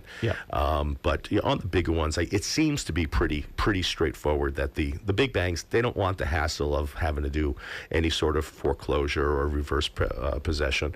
They just want that loan performing, because if it's not performing, they can't lend more money. And we live in a fractional reserve society where every dollar that is in default with the bank is $9 they can't lend. So those big banks especially, they just want the payments being made. Yeah. And even if you're not working with an attorney already, with this being within the scope of real estate still, and you're in a situation where you're not sure what to do, I also just want to encourage you again, you can call your realtor, whether it was the person who sold you the house or sold them the house, or just a realtor that who is in the business and you want an opinion. We are not attorneys, but we work with attorneys, right? So even if we don't have the answer, we can find the answer for you if you don't already have representation. I don't want any of our listeners just going to Google to see what they can find when you have resources who are happy to make those phone calls for you. Now, let's talk a little bit. We have just about a minute or two. I want to get this in. Is situations what breaks my heart when I see a house go on the foreclosure record, gets listed on the county the sheriff's sale list. When the house has equity. Yeah. If you have equity in your home, in today's market, in today's fast sellers market, there's no reason you should be losing your home to foreclosure. If you have equity in it, talk to a real estate professional immediately. The sooner the better, because sometimes the foreclosure process could be quick if you're not responsive. If you're responsive, you can drag that foreclosure process out. But there's a very good chance that we're going to help you realize that equity back as cash and get your home sold. In 2012, that wasn't the case because the loans were, let's say $300,000, but the values were $200,000. So the only way you can sell your home would be to short sale it and get the bank to agree to accept less. But that's not the case right now. Most equity positions, unless the home was built in the last few years, most equity positions are higher than the mortgage obligation. So talk to a real estate professional to see if there's equity in your home that you can sell it to keep it. And then also you want to talk to an attorney to see if there's options for you to stay in the house longer, maybe go through some mediation, some foreclosure counseling. And then also I recommend talking to your loan officer because they might have some options for you. Now, on a loan that's been transferred or sold to a servicer, your loan originator is probably not going to help you or be able to help you with that because it'll be the actual lender who's got to do any discussions about either a forbearance or a loan modification. Sly, do you have any interaction with clients who are in trouble where you were the originator? I do, yes, absolutely. Unfortunately, life happens, and people lose jobs. People get in bad situations financially. Health issues. Medical bills. I mean, we've seen all kinds of things. And again, I can't stress enough to call your lender, your servicer, right away. I'm always happy to help our clients, even if we are not the servicer. I could point them in the right direction. This is the number. This is who you got to call. They won't talk to us anymore because we're not involved. But here's what you do. You absolutely before you ever get to the part where you're missing payments or you feel like you can't do it anymore, call them. Every lender typically, every lender is going to have some sort of loss mitigation department, somebody to talk to that's going to look at your situation. Lenders don't want to foreclose.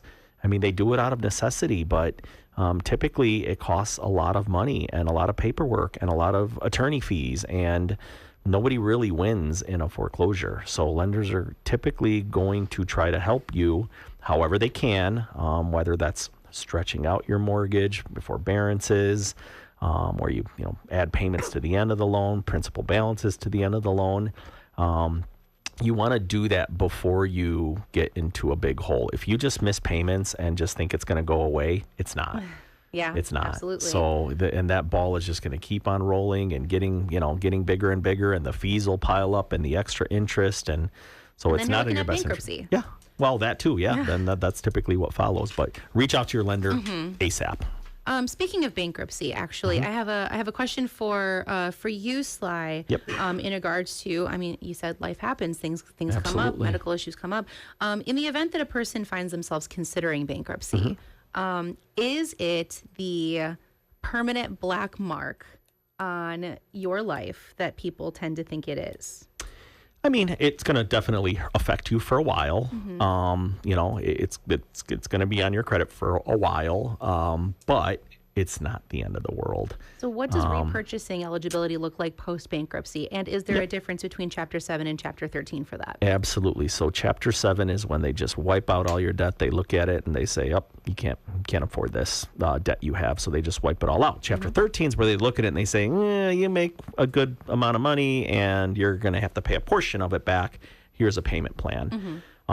So yes, there are waiting periods after a bankruptcy and it depends on the loan. FHA, VA, conventional, they all kind of have their own, niche, timelines.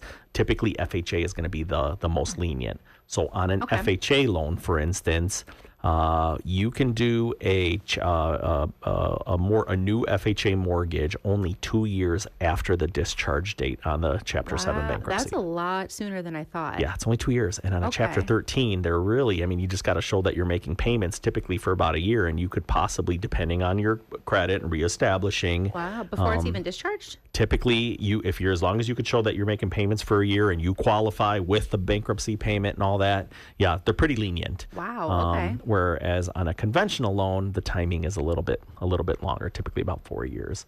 Okay. But the biggest one is foreclosures. If you have a foreclosure, it takes 7 years to be able to do a conventional loan.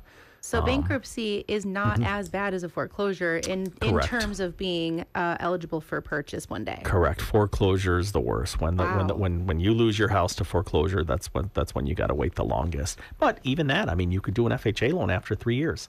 So, I mean, it's not the end of the world. And it makes sense because if you think about, the big question everyone asks, well, what's the likelihood that someone is going to default on an obligation of payment? And, the wise answer is it's better to default on almost anything else than it is where you live. And when you go through that foreclosure process, that tells the banks a story that they're willing to risk their home by not making payments. So that's why it has such a big effect on the requalifications.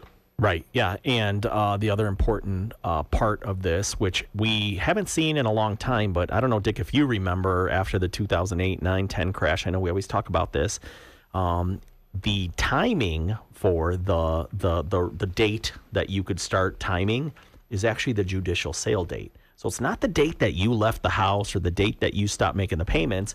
We literally had borrowers at that time that were not making mortgage payments for 3 years, the foreclosures. I mean, they were just so backed up, it was taking forever.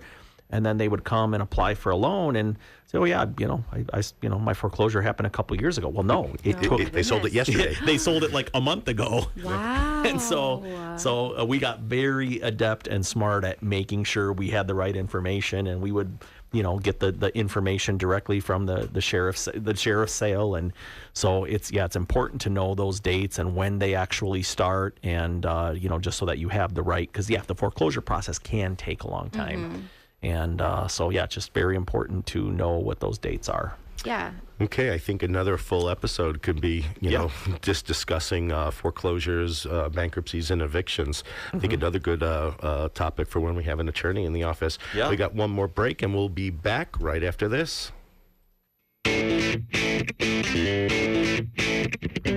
Unlocking Lake County with Dick Barr will return in just a few moments after these important messages. Don't touch that dial.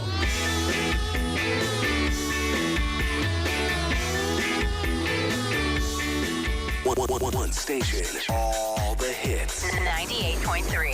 Open Auction Service in Round Lake reminds you to raise your awareness of the importance of being proactive in the fight against cancer.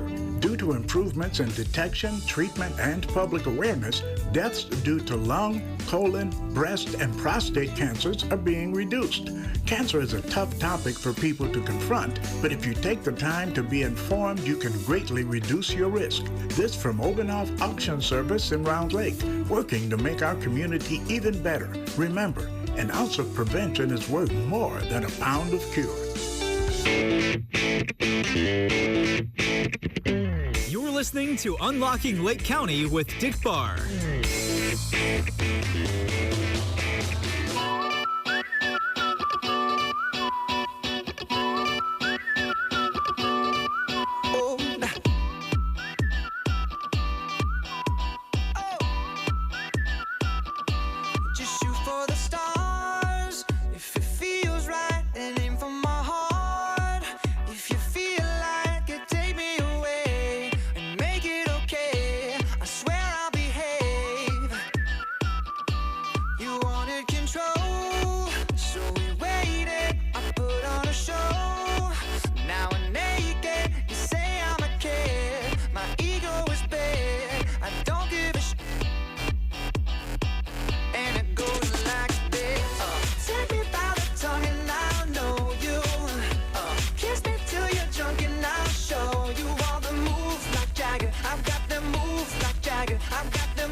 So get in the car, you can ride it wherever you want.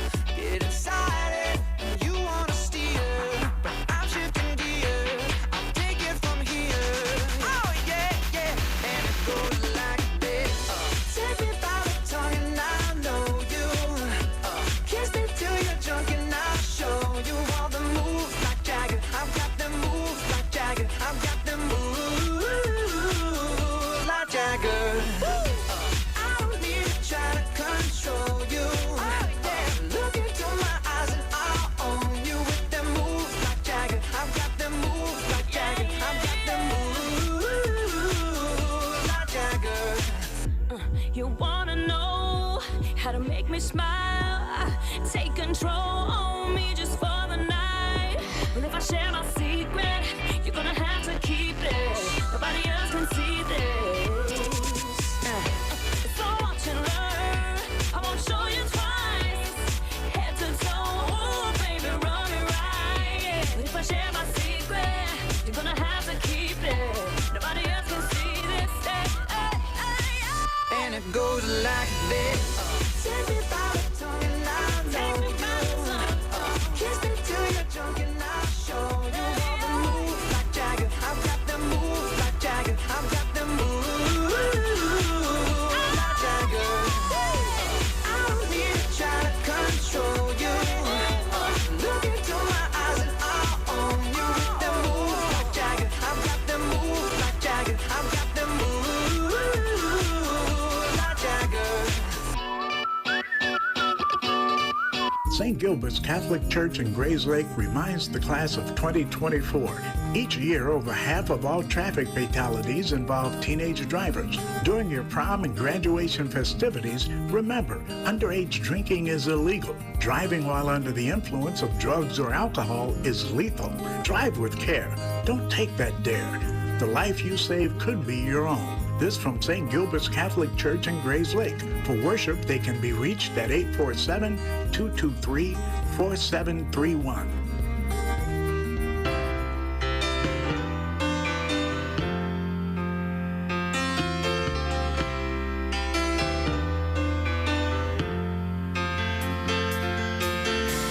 Don't wish it away.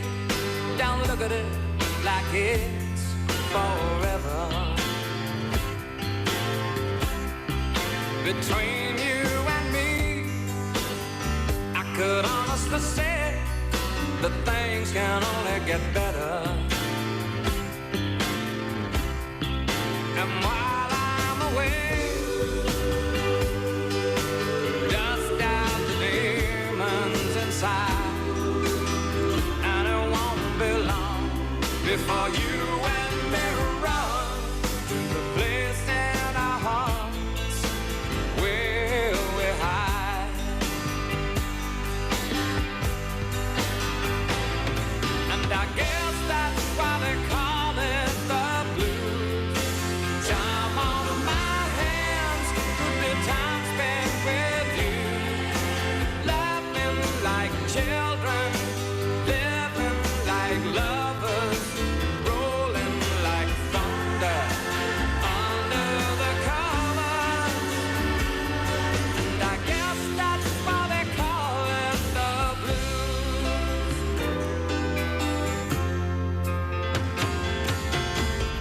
Just stare into space, picture my face in your hands.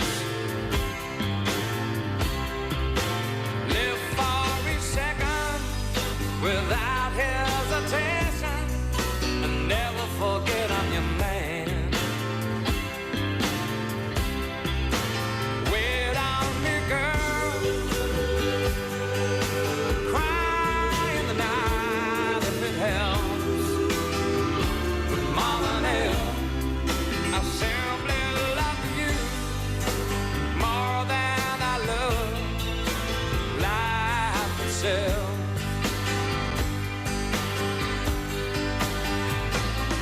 And I guess that's why they call it the blues. Time on my hands would be time spent with you, laughing like children, living like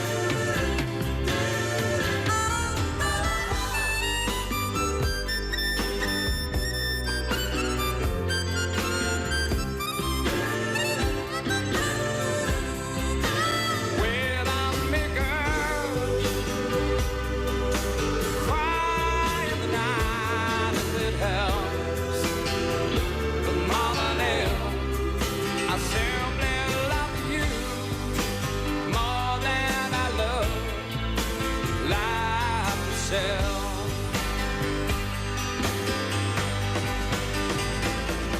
And I guess that's why they call it the blues.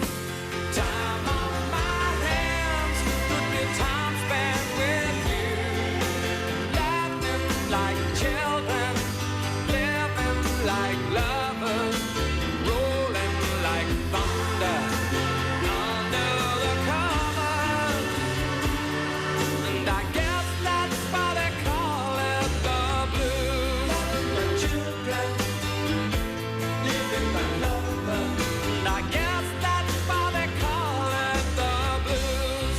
My children, living like lovers. And I guess that's why they call it the blues.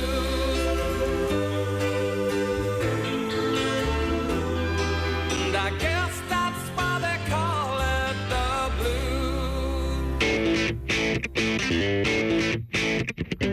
blues. Welcome back to Unlocking Lake County with your host, Dick Barr.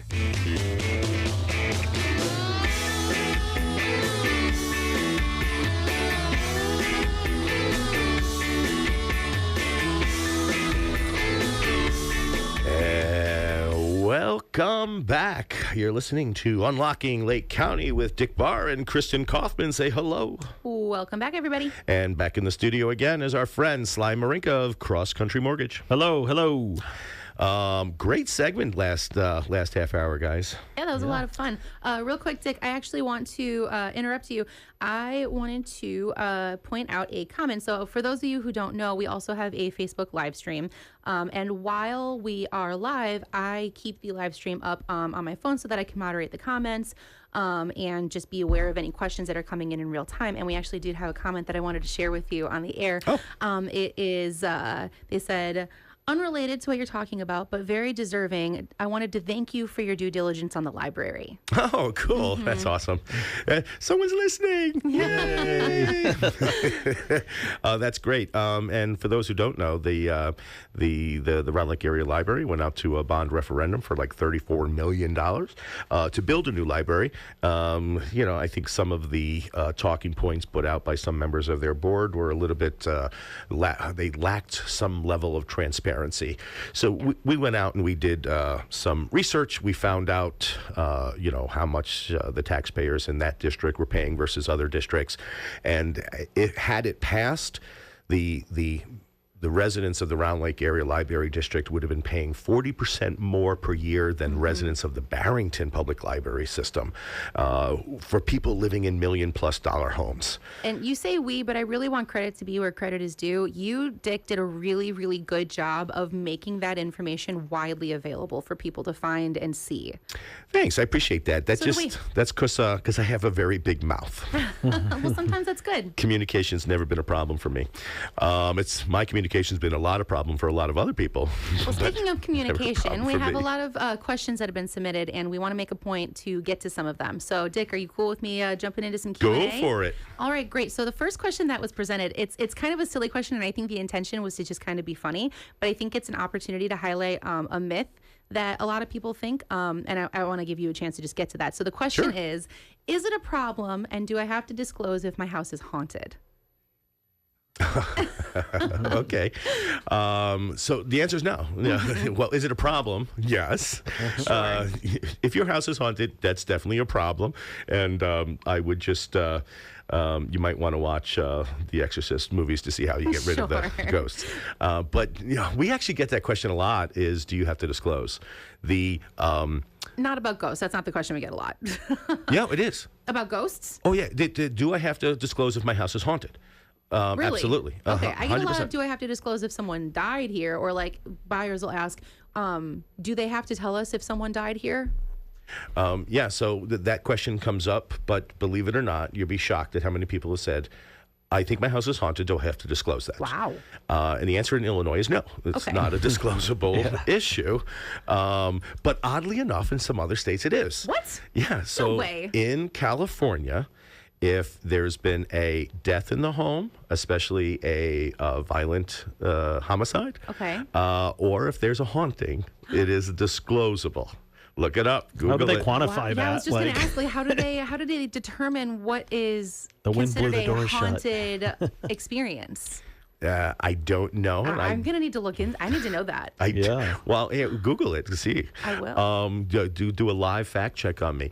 But yeah, so I guess it would come down to if, let's say you were a person who, do you remember the people that owned the Amityville Horror? Well, this predates you, Kristen, by quite a bit. But you remember Amityville Horrors. Yeah. That's a real story. It's told as a real story. Yeah. The husband and wife that owned that house. And there's the movies, The Conjuring. The recent movies, The Conjuring, is about that couple who are kind of mystics and ghost hunters. They were the ones involved in the Amityville Horror true story. Okay, so of the telling of the true story. But yeah, if you were to go out there and somewhat either profit or advertise that your home is haunted, and you have an obligation to disclose it in California. Wow. Yeah. So prove me wrong. I don't know, but I'm almost positive. But yes, definitely, if there's been a murder, that's disclosable in California, not in Illinois. We don't have any such requirement. Oh, I'm going to do such a hyper-focused deep dive on that later. Yeah. I need to know all of the details. That's so interesting. And I wonder what the punishment is. You didn't tell me it's haunted. Yeah, right. Prove that it happened while I was still living there. Right. Oh my gosh. Well, the ghost told me you knew. Gary the ghost. Gary the ghost said he knew. Okay, so next question. Should I buy a fixer-upper? Oh, yes. I love this question. Yes. I think the buying public has to start recalibrating what their expectations are in real estate. And there are some incredible opportunities for anyone who's willing to take a gamble, get a house in maybe an up-and-coming neighborhood instead of the fully established neighborhoods. Get them buy a house that needs considerable amount of work, because you're getting the best discount, because the fewest buyers are looking at homes that need work. So on the very low end, you've got the investors who are trying to acquire some homes that need work. Sure. But there's very few users or owner occupants who are looking for homes that need significant amount of work. Because there's less competition at that level, you're getting the best discounts possible. And, I tell a lot of buyers, because buyers want the best of the best, the cleanest paint and the best carpeting and the beautiful undented, stainless steel refrigerators, which is great when you move in, but you're paying a premium for that because every buyer wants that, and that drives the price up. Because of that, you're paying for that new stuff. Guess what happens in 10 years of living there with your cat and your dog and your kids? 10 years, they're not new anymore. So you lose that newness when it comes time to resell. So important consideration is try not to overpay, unless it's on one of our listings, then overpay for what we're selling. But quite honestly, is the best bang for your buck in real estate is buying something that needs some work, because you do have less competition and more opportunities to negotiate a better deal for yourself. And not even necessarily just for the point of fixing it up and reselling it. I mean, we're even talking about fixing it up to live in there. Yep. And to make that not just that house your home, but also that community your home, because there's a lot of opportunity for growth in communities where you're able to find houses that are maybe a little bit less desirable, and working with someone who has that same vision, or at least the ability to have that same vision, can really benefit you in the long run. Absolutely. Look what happened in Detroit after the 2008 crash. Detroit, you could buy a house for $500. Yeah. Not joking. In fact, I was part of a company that's what we did. We bought houses that cost $500 to $1,000, and then we'd go up and down the block. We'd knock on the neighbor's door, and we'd say, "Do you own or rent?" If they rented, we'd say, "What's your rent payment?" They say $500 a month. Say, "How would you like to buy this house for $500 down, $500 a month for 10 years? You fix it up, but you own it." And they sold like hotcakes. Wow. But what happened in Detroit was the area was completely decimated. They even stopped, the city stopped serving the areas. They started breaking up the roads and destroying the sewers because they didn't want to pay for the maintenance of all the infrastructure there.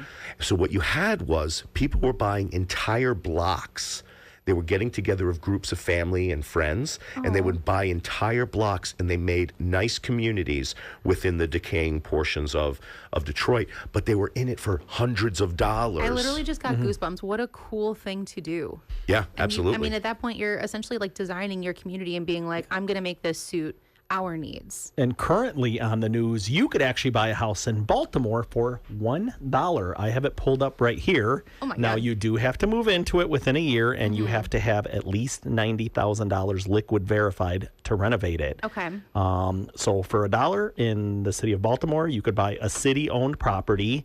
And then I'm reading here that investors and developers that have more than 50 employees pay $3,000 for the house. Again, you have to fix it up. So same kind of idea where, there's opportunities out there. Yeah, Chicago had that too. In fact, they were giving it to first responders, teachers. Wow. So if you lived in Chicago and you planned on living in the house, they were able to sell because they just had a huge stock of properties.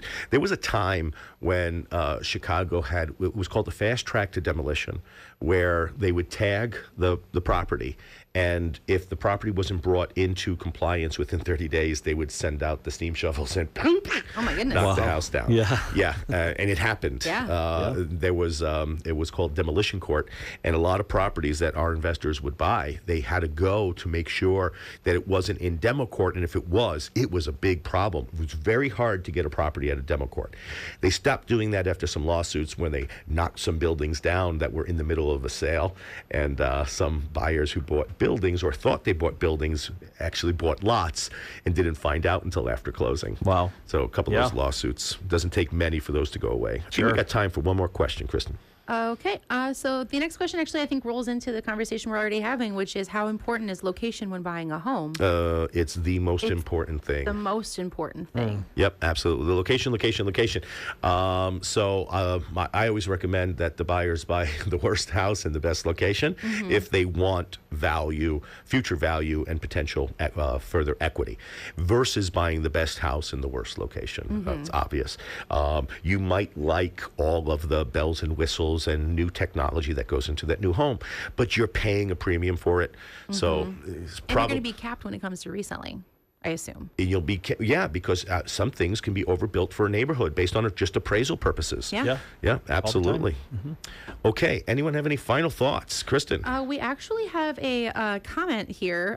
It said, that question made me curious. It looks like it's about the haunted house. It says, you do not have to disclose if your house is haunted in the state of Illinois. You only have to disclose physical defects. Okay, yeah, cool. Thank you. Oh, okay.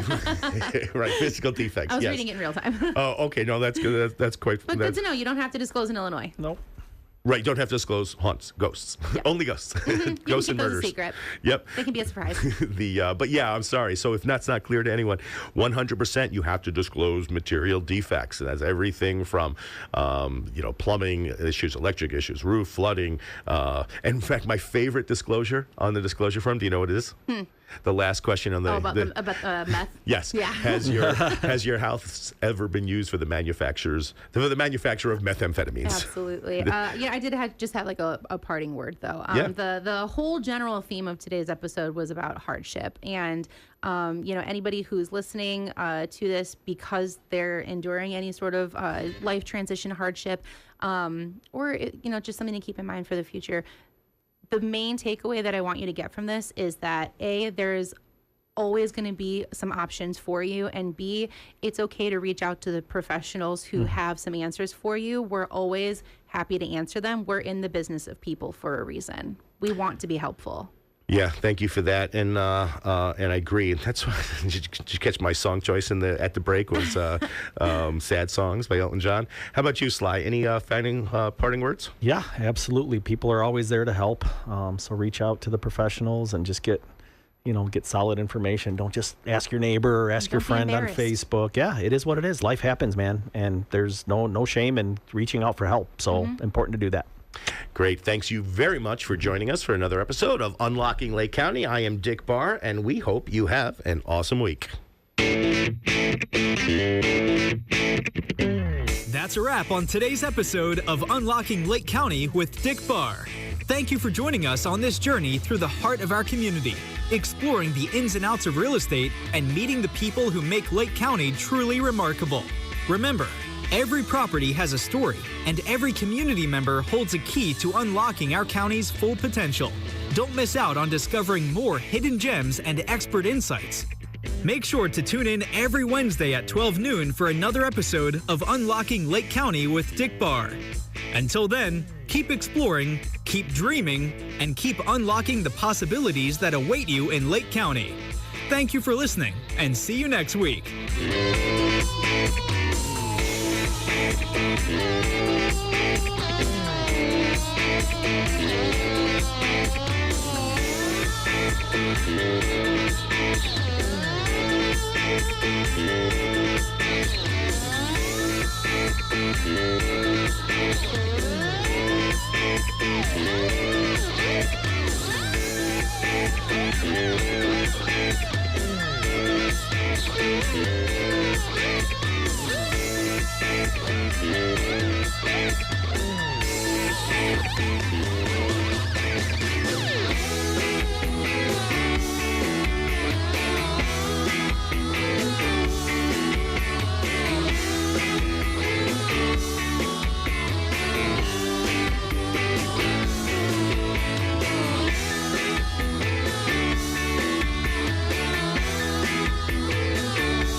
WRLR 98.3 FM LP, Round Lake Beach, Illinois.